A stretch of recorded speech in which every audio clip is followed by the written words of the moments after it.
Bonjour, je suis le professeur Pierre-Alexis Geoffroy, je suis psychiatre et spécialiste du sommeil, je suis professeur de médecine à l'université Paris-Cité, chef de service du centre de référence de sommeil Chronos au GHU Paris Psychiatrie Neurosciences et chef de service du département de psychiatrie de l'hôpital Bichat.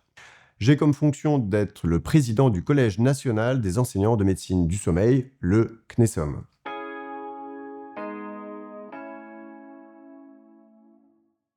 Alors, on parle énormément de sommeil, car le sommeil est de plus en plus reconnu comme un pilier de santé. Bien manger, bien bouger, bien dormir. Le sommeil était vraiment considéré par le passé comme vraiment un temps inactif, un temps perdu. Or, les données scientifiques nous montrent que le sommeil est en réalité un moment très actif, un état tout à fait magique où se passe un ensemble de fonctions tout à fait essentielles à la vie, à la récupération de notre corps, mais aussi à la création. C'est au cours du sommeil qu'on va aussi digérer ses émotions, diminuer le stress, booster son immunité, diminuer tout ce qui est inflammation, stress oxydatif et aussi nettoyer son cerveau et l'ensemble de son organisme. Un autre facteur qui suscite l'intérêt du sommeil est que historiquement, la population générale n'a jamais aussi peu dormi. Et c'est un phénomène tout à fait international. Il y a, depuis 50 ans, une perte d'environ 1h30 de notre durée habituelle de sommeil. Autre phénomène important est que la population qui paie le prix le plus fort de cette privation de sommeil sont nos jeunes, les adolescents et les jeunes adultes. Et c'est pourquoi les messages de prévention et d'action pour bien dormir et mieux vivre sont tout à fait essentiels. Un autre élément est qu'aujourd'hui, la nuit a complètement disparu de nos environnements. De nos environnements extérieurs, les villes sont sans cesse éclairées pour permettre une activité. Nos environnements intérieurs pour continuer de travailler, de produire. Les usines tournent 24 heures sur 24. Et puis, on parle beaucoup de pollution lumineuse. Intérieure, par la lumière naturelle, intense, mais aussi par les écrans et par l'usage qu'on en fait. Et l'ensemble de ces stimulations extrêmes, extérieures, intérieures, fait qu'on va être stimulé, éveillé, maintenu en permanence sous tension. Et ces états vont directement impacter le sommeil dans sa durée, dans sa régularité, mais aussi dans sa qualité.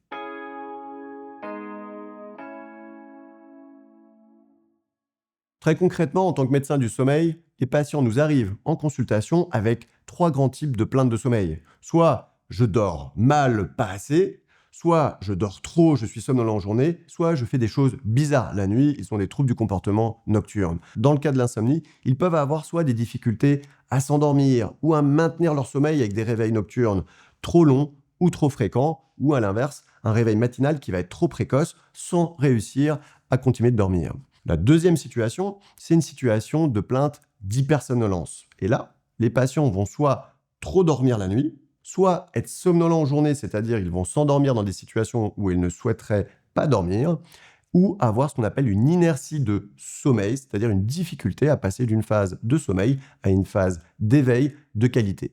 Et puis, la troisième grande dimension de plainte qui nous arrive en consultation sont une plainte de troubles du comportement au cours de la nuit.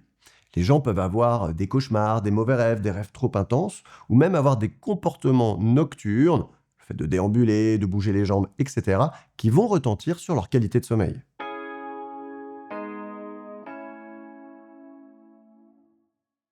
Alors, c'est quoi la dette de sommeil? La dette de sommeil, c'est une réduction de votre temps de sommeil par rapport à vos besoins.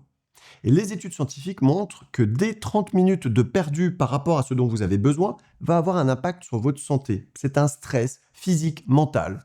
Biologiquement, ça va se traduire par de l'inflammation, du stress oxydatif, de l'accumulation de protéines toxiques. Et ce stress, de manière aiguë, va retentir sur votre morale, sur vos capacités à vous concentrer, à mémoriser et à être bien tout simplement dans la vie.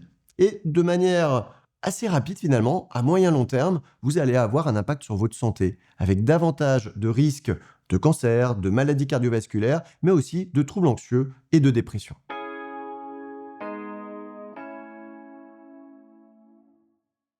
Alors qu'est-ce qu'on peut faire quand on a des problèmes de sommeil? Il y a des choses qui sont entre nos mains et des choses qui ne dépendent pas de nous. Ce qui ne dépend pas de nous, c'est votre horloge interne. Elle est très très génétique, elle est très codée entre les différentes espèces et vous avez par exemple les mêmes gènes de l'horloge de la drosophile qui est une mouche à l'homme. Donc c'est très conservé entre les espèces, et le fait d'être du matin ou du soir, qui est le reflet de cette horloge interne, est tellement codé génétiquement que vous ne pouvez pas y faire grand-chose. D'ailleurs, dans votre famille, vous savez qui est du matin, qui est du soir en général. Le deuxième aspect, là aussi, c'est la durée de sommeil, votre besoin de sommeil. Certains sont des courts dormeurs, et ils le sont depuis leur enfance. D'autres sont des longs dormeurs, et là aussi, ils le sont depuis leur enfance. Ce besoin de sommeil, cette durée de sommeil, ne dépend pas de vous et est en grande partie codé génétiquement. Par contre, ce que vous pouvez faire, c'est agir sur votre rapport par rapport au sommeil, en étant plus tranquille, plus serein et en étant la meilleure version de vous-même par rapport à vos besoins. Mieux se connaître, agir sur ses pensées, sur ses comportements liés au sommeil sont tout à fait essentiels. On est sur un pilier de santé car l'altération de son sommeil va avoir un impact direct, même à court terme, sur sa santé physique et sur sa santé mentale. Et donc si ces problèmes persistent chez vous, retentissent sur votre quotidien, il faut en parler à votre médecin généraliste, voire consulter un spécialiste du sommeil.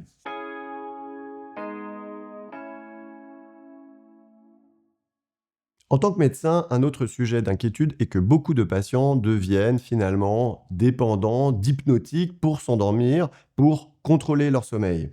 Or, il existe maintenant plein de thérapies non médicamenteuses qui permettent de mieux connaître son sommeil, mais aussi de mieux agir sur son sommeil et ses habitudes de veille.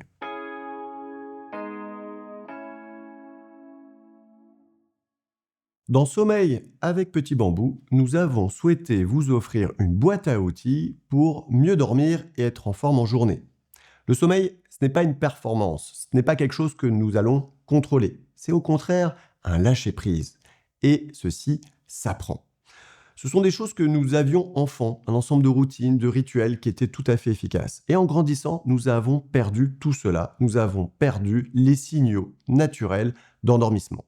Et bien dormir, cela peut même être un plaisir. Et donc nous allons vous aider à développer tout cela avec des vidéos progressives qu'on appelle finalement en médecine des interventions de bas grade. Ce premier niveau est tout à fait essentiel et chacun devrait connaître les bons comportements associés au sommeil.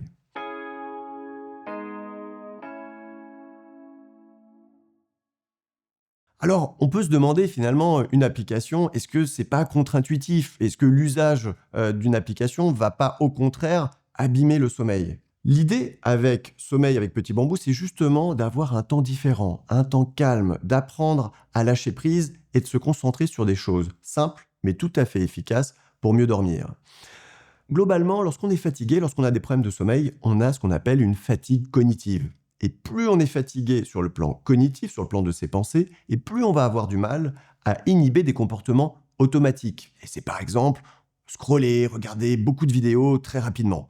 Plus on va faire ça, plus on va augmenter sa fatigue cognitive, et plus on va avoir du mal à inhiber ces comportements automatiques.